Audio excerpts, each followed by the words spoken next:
Alright YouTube, Hannah Mandala here and I'm back with another video. My time in Playa del Carmen is coming to an end. I've been here for 3 months. This is where I've started my digital nomad journey. I've decided that I would like to do a safety review of Playa del Carmen. Hopefully this information is going to be helpful for you. Also please acknowledge that this is also my experience as a Caucasian, blue-eyed, blonde-haired female.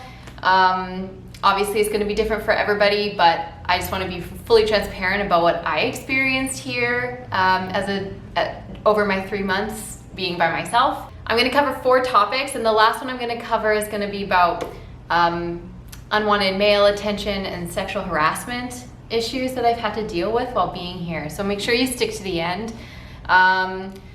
So yeah, let's get started right away. Okay, so overarching, Playa del Carmen is a safe place. And there was a catastrophe or like an issue a few years ago, or maybe recently, there was like a terrorist attack down at the main dock, but that was a very one-off situation, and there are lots of police and military people patrolling the main tourist area, so along 5th Avenue and around there. And it's really common to see them just walking down the street in their full uniforms and like their guns and everything. So I guess they do that to try to like confirm that they are doing their due diligence. To me, it was a little bit uncomfortable, I'm not gonna lie, but I mean, each country is going to do their own thing, and each country has their own socioeconomic issues or circumstances to deal with. So yeah, that's the thing. So there's lots of people around and police officers frequently driving around, so that is taken care of in that sense. And then in general, I'm able to walk around freely without being scared or needing to always check my shoulders or like over my shoulder. And I always had like my backpack on my back and my bag, and I walked around with my laptop and my camera all the time, and it's like completely is fine. Like it's so like westernized here, and anybody from like the States or Canada who comes to like Mexico all the time knows that the tourist areas are really safe, and they are very good at accommodating all of the tourists here. So if you're thinking about starting your digital nomad journey, Playa del Carmen is a great place to start. I also made a video about how I started my digital nomad journey, how I started making money online in a previous video. It's called, well, I'll link it down below, but it's called How to Travel and Make Money Online, and it's all about what I did. But that's a different video. Okay, so for general safety for the beach is fine, it's safe. And then also when you're at the beach, yeah, for safety, I've never had anything bad in the sense of like having anything stolen from me, but I did have a friend who had all of his stuff stolen, unfortunately. So, but I never even brought anything valuable to the beach. If you do that, that's kind of like senseless in my opinion. But I do always like to have money on me because you never know. So I always put money into like, do you see this? This is an old gum case, and I just like let me open it up. It's like Trident, and then I open it, and then I have my money in here. And and a piece of gum that just fell. So that's how I like keep my money discreet when I'm at the beach, and then I never bring my phone with me. Although it'd be nice to be able to take photos and stuff, I would much rather be in the water swimming and not worried about if my stuff is safe on the beach. So yeah, that's like my big safety tip for I don't know, just general like caution that I've used for many years, and it's also less discreet than a wallet or whatever. So that's a cool tip if you didn't know that already. So there you go. Yeah, so the beach in general is fine. It's beautiful. It's a great time. There's people walking around selling like water and drinks and umbrellas and whatever you need. You are covered. They have got it covered there. As far as road safety and getting around, I don't drive, I don't have a bicycle, I don't have a scooter, so I can't speak to any of that. I can only speak to my experiences with safety in Playa del Carmen as a pedestrian. And my biggest tidbit is that you need to remember that pedestrians do not have the right of way here. Cars whip by, they never stop. It's just only along 5th Avenue do they stop, and as like when you're like getting down, like just walking down 5th Avenue, the cross streets, they stop for you, but that's the only place. And I live really close to Fifth Avenue. It's like a 5-10 minute walk, and here like the roads are dramatically different. The sidewalks are very uneven and unlevel, so if you are like physically impaired or like need something stable to walk on, like the best option is just walk in the street. And then the streets are also usually pretty packed, like they don't have any designated parking, so the streets are usually full on either side, and cars are just driving down the middle, and you have to walk in the middle too, because the sidewalks just randomly end or they just stop. And yeah, so just remember to be cautious about that. But I mean, Playa del Carmen in general is a small city, so you don't really need to worry about that. And like, yeah.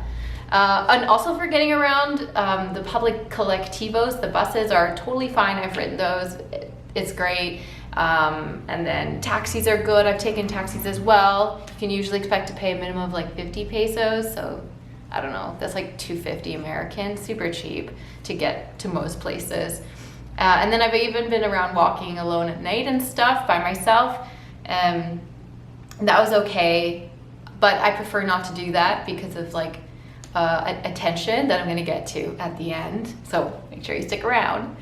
What else do I have? I have a little notepad here.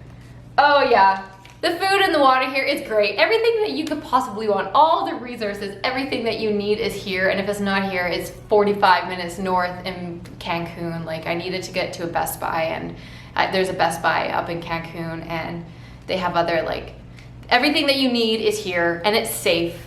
And well, at least I didn't have any bad experiences, but I can't speak for everybody. Knock on wood, I still have like a week left here before I move to Mexico City. So it'll be interesting to compare like these videos if I do this video again in Mexico City. I'll be there for 3 months, I think, probably. We'll see what happens, because with this lifestyle, you can do whatever you want. Okay, finally, I'm going to talk about my experience as a solo female wandering the streets and like going about my life here, because the male attention is abundant. And you know, I've had like friends and like family be like, oh, well, isn't the attention nice? And it's not just me, it's for every female that I've been able to observe. Like every female just kind of gets it. And no, the attention is not nice. It makes you feel like an object. It makes you feel like you're a walking objectification. You know, they're funny. They're like, do you want a Mexican boyfriend? Or, oh, you dropped something. And then you look and they're like, you dropped my heart. And that kind of stuff. Like, it's kind of funny, but I've also had some really bad experiences that have left me feeling very uncomfortable.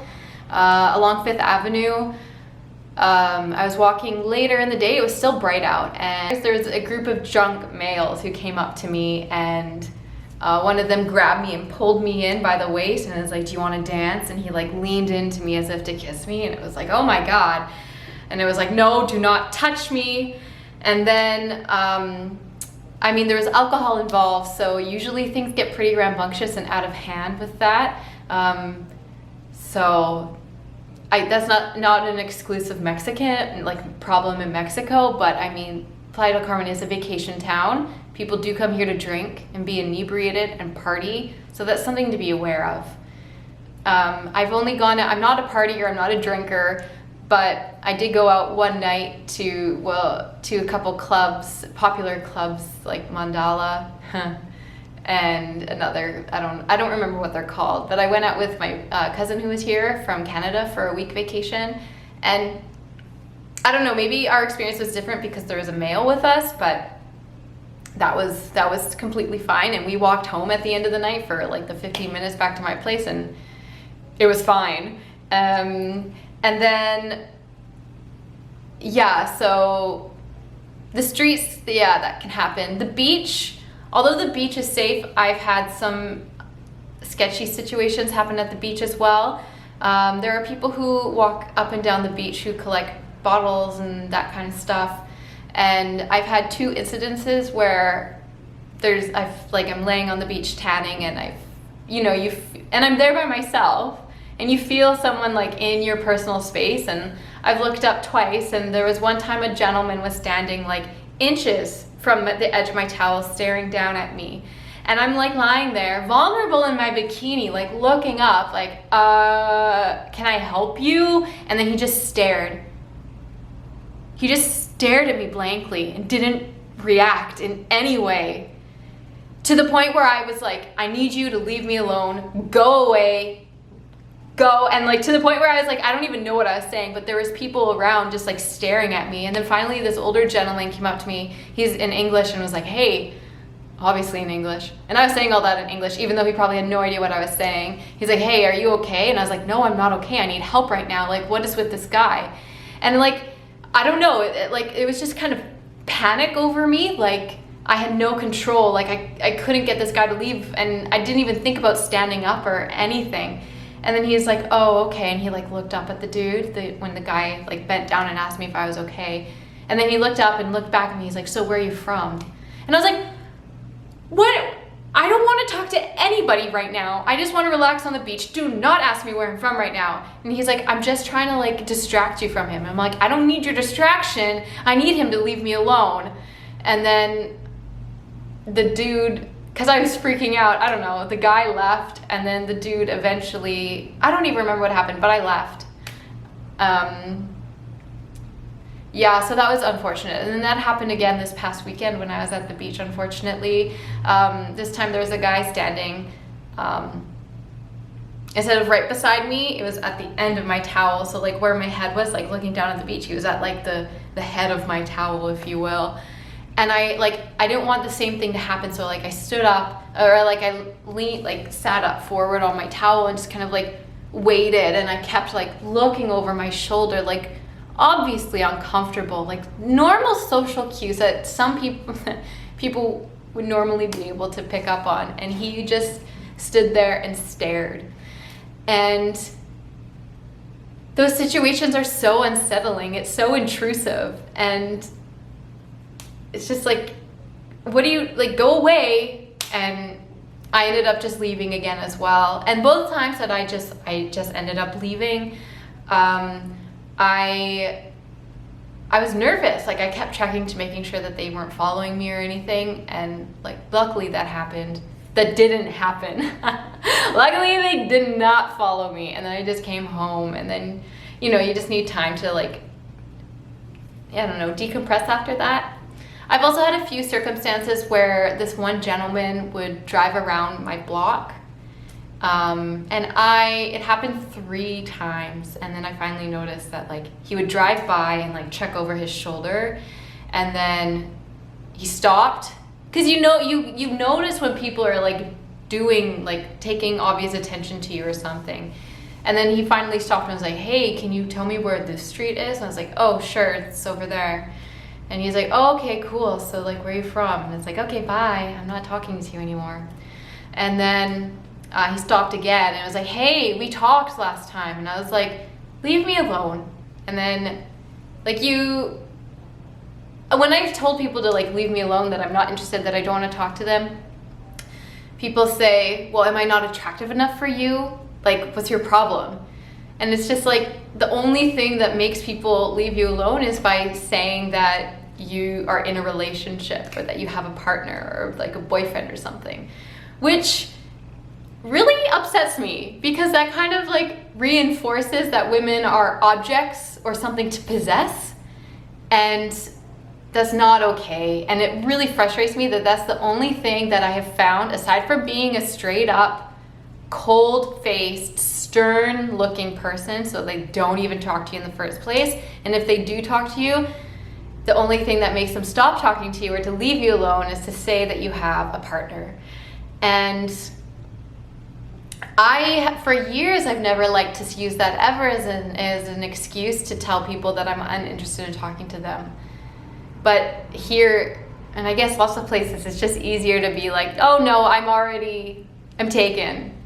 So that upsets me, because it reduces female agency. It reduces women down to being nothing more than something to possess. I could go on and on and on about this topic, because it is absolute and utter bullshit. I hate it.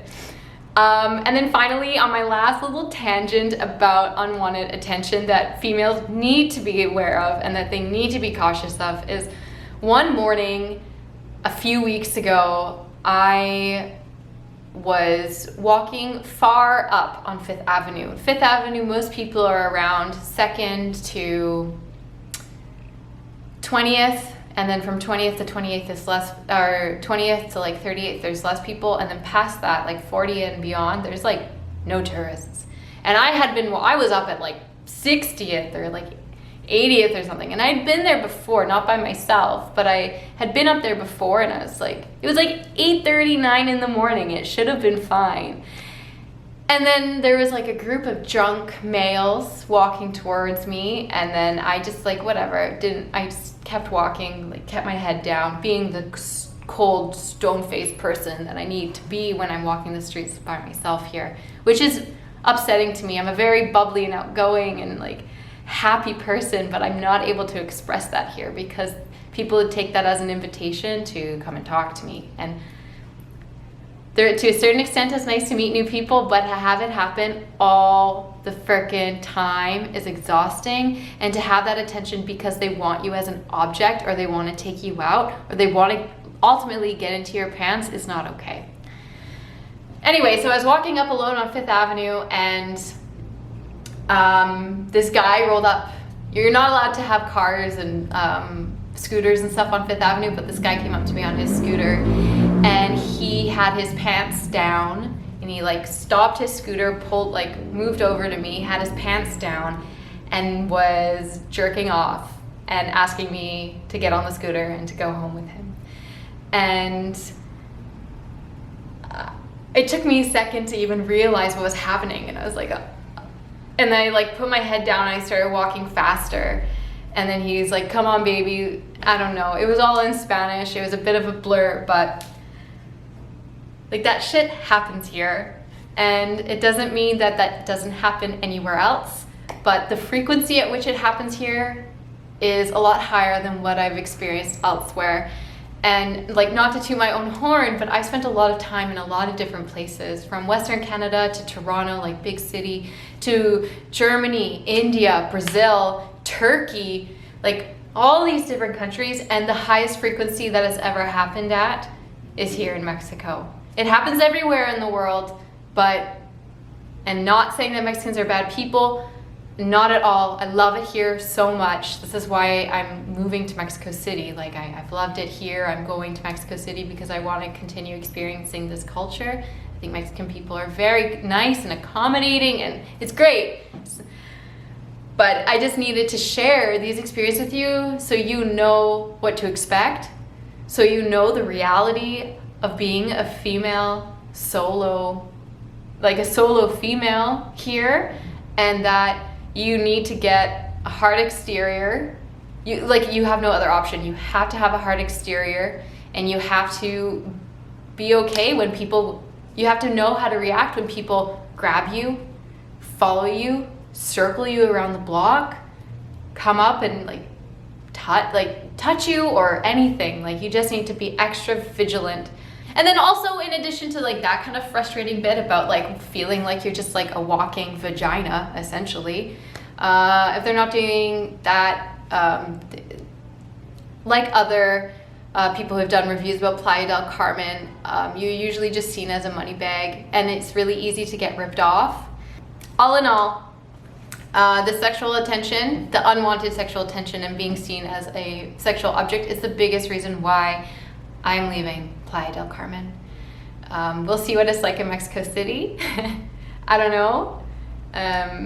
But yeah, I'm grateful for the experience here nonetheless. I love it, and I plan to return because the history here is incredible. It has all the comforts and amenities of home, and yeah, the beach is stunning. It's close, like everything here is walking distance. It's great, but yeah, definitely you need to exercise caution if you're a female who is traveling solo. My experience when I've been with males is worlds different. And like when I've talked to the males that I know here, they don't have any bad experiences like I've had. So it's definitely like a gendered, or like, yes, a gendered thing. So I hope this information was helpful. If you like it or disagree with it, make sure you hit either that thumbs up or that thumbs down. I'm not here criticizing Mexico. I know that there's different socioeconomic situations and different culture, and then also different education levels. Yeah, this is not to deter you from going to Playa or coming to Playa del Carmen. It's a great place. You'll definitely be able to practice your Spanish, have lots of fun. Just make sure you take care of yourself and that you are, well prepared for what to expect, and make sure you have lots of fun. Thank you so much for watching. Please subscribe to my channel, and I will see you next Tuesday. Bye guys.